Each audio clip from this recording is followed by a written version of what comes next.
What's on, ladies and gentlemen? My name's Ross, I like games, and today we need to be taking a little bit of a look at a Firecon. You see, there's 3 Firecons.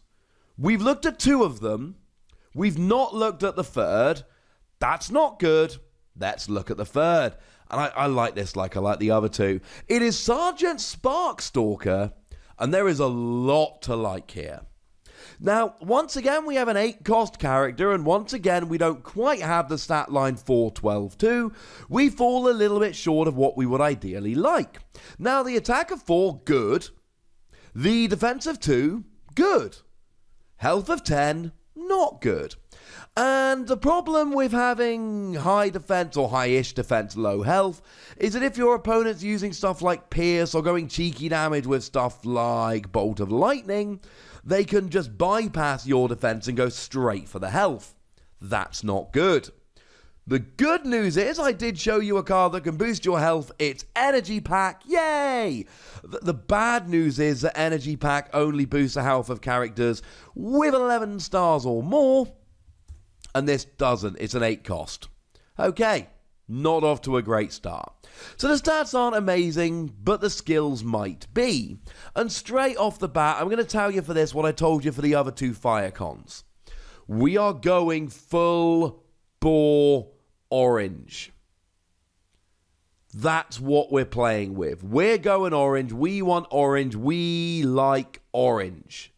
That's the goal here. And in bot mode, we've got a similarly orange focus skill. When you attack and you flip at least 3 orange icons, draw 2 cards. This is good draw. This is really quite good draw. This is, I would argue, better than a lot of the equivalent draw. So back in Wave 2, we got a pair of characters. We got Bumblebee, Trusted Lieutenant, and we got Megatron, Arrogant Ruler. They were both common cards. Very good, in fact. And both of them could draw 2 cards when you attacked. Bumblebee if you scrap an action from your hand, and Megatron if you scrap an upgrade from your hand. Well, the problem is you're scrapping upgrades and actions, and you might want to use them. You're losing a card in your hand that you might want to use. Or you might end up with the awkward situation where you go, oh, I'm going to use this action next turn. That means I can't draw 2 cards. Whereas here on Sparkstalker, as long as you flip 3 orange icons, you draw 2 cards. Now, you can do this without any kind of bold or anything like that. Let's say you're playing pretty much all orange with 1 or 2 white icons and 1 or 2 double orange icons. If you hit a white icon, unless you hit 2, which would be sad, then you're flipping 4 cards, but 1 of them's white, 3 of them are orange, you've got it. Or if you hit a double orange, then you've got a double orange and a single orange, you've hit 3, you're golden. Without any bold whatsoever, you should be drawing your 2 cards. And now you've got a bit of a draw engine here. Now, to be fair, I showed you Flame Feather recently. And Flame Feather, when you flip into alt mode, you get bold 1 on 1 of your Firecons. Now, if you flip into alt mode on Flame Feather and then attack with Sparkstalker, the only way, assuming you've gone full orange, the only way you whiff this ability is if you hit multiple white. So if you flipped 3 cards and 1 of them was white, and then you flipped 2 more white, so you flipped 3 white and 2 orange, you'd miss. Outside of that, bold 1 should basically guarantee you the skill here. So look, I'm not saying this is the only way to play the Firecons, but my thought on them is extremely simple. Full orange with a couple of white, 3 of which are force field. Try and protect yourself with force field, guarantee that you can't take more than 4 damage, and then just go nuts with orange, go hyper aggressive. Because remember, I'm talking about, hey, if you flip 3 orange icons while attacking, you get to draw 2 cards. You know what else you get? An attack of 7. But of course, we're going to try and do more than that. We don't want to flip 3 orange icons. We want to flip minimum 3 orange icons, at least 3 orange icons. And then we want to keep flipping more and more and boosting our attack more and more as we go. So now you're drawing 2 cards while having an attack of 10, for argument's sake.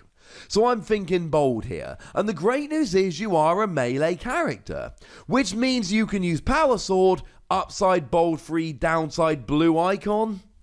So you got to figure out whether it's worth it or not. And you can use body armor, which is tough free, which shouldn't do you much good because you shouldn't be playing many blue icons, but does have an orange icon, so it's nice if you flip it. You never know, maybe you play them both and you attach a body armor and flip a power sword, and that gives you the blue that you need to survive the hit, maybe? But yeah, I'm not loving it. The really sad thing is, as I mentioned in the previous video, the one character that really needs tough is Flame Feather, but Flame Feather's a ranged character, so you can't use body armor, and that's a little bit sad. As it stands, incidentally, we don't have any Firecon specific support. You know, if we get any, I'll show it to you on this channel. The point is, we love orange icons. We are good, ladies and gentlemen. You're drawing cards as you go. And then, of course, when you flip into alt mode, scrap an enemy armor. You see where we're going with this, ladies and gentlemen? You see where we're going with this? And again, so I'm sorry I've only just mentioned this, but Force Field. Force Field is an armor. Force Field guarantees your opponent can only take 4 damage from an attack. Now, this is especially important in this deck, because we want to go full orange, because the skills activate on orange. But not only that, we're now building our attack up as much as we can. And there's nothing worse than building your attack, building your attack, building your attack, building your attack, your opponent drops a force field. And now all of a sudden, you're sitting there with an attack of 12, knowing that best case scenario, you hit 4 damage. It's not what we want to do, and it's not what we're trying to do. And it can foil your entire plan here. And look, this will get rid of any armor. You know, if your opponent manages to pull off the Tech Research Superior Plating combo, or cheats using something like Hunker Down, then they're sitting there with Tough 4, and they've got a huge advantage, especially if they're playing a blue deck, which you've got to imagine they will be if they're trying to muck about with Superior Plating. And you can just get rid of it, and now they lose their Tough 4, and now you're loving it. I really like these skills, and at this stage I think I need to give a shout out to Rollout. Firstly, it's got an orange pip, which is nice, but if we just take a quick look and have a conclusion of the Firecons in general, we can see that when you flip Flame Feather into alt mode, each of your Firecons gets bold 1 until end of turn. Now, especially if you can pull off something like an all-out attack, which does have an orange icon incidentally, then you attack with all 3 of them, and they've all got bold 1. And then when you flip Raider Cindersaw, you get to play an action with an orange icon. And then when you flip Sparkstalker, you get to scrap an enemy armor.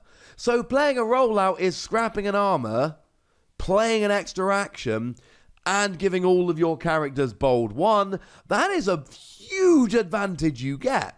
Of course, you start in alt mode, so you have to flip all of them into bot mode, none of them get KO'd, and then play rollout. It's not the easiest thing to get going ever, but you know, when it works, it will be beautiful. Can you play the Firecons without playing a Firecon deck? Absolutely.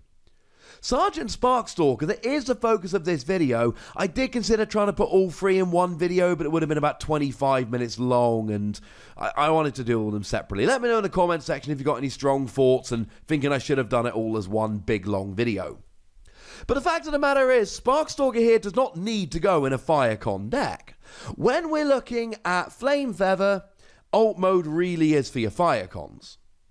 Outside of that, I think these have to be in a aggro orange deck.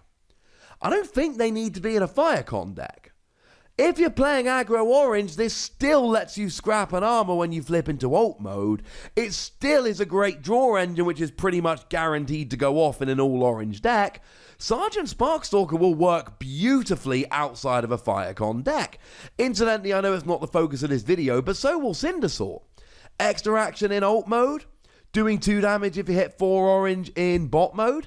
These are not necessarily made to be a deck all on their own. They can fit into others. Of course, the counter argument there is they add up to 24 stars. They're clearly meant to be a deck. Either way, I'm a big fan of this card. A draw engine, which I think is a lot better than equivalent ones, while also letting you scrap armor, and Force Field is a super impactful card. And I'm looking at a character which I'm probably not playing outside of an aggro deck, but in an aggro deck, it's got to get some consideration. So that's what I think, ladies and gentlemen, but I would very much like to know what you think. So please do let me know in the comment section. Go nuts, be nice. And then make sure you like this video, subscribe to this channel, and follow me on Twitter at the Wossy, where we talk about games like Transformers and others. But by far the most important thing, as always, look after yourselves till next time. Thank you very much for watching. My name's Ross, and you've been watching Wossy Plays.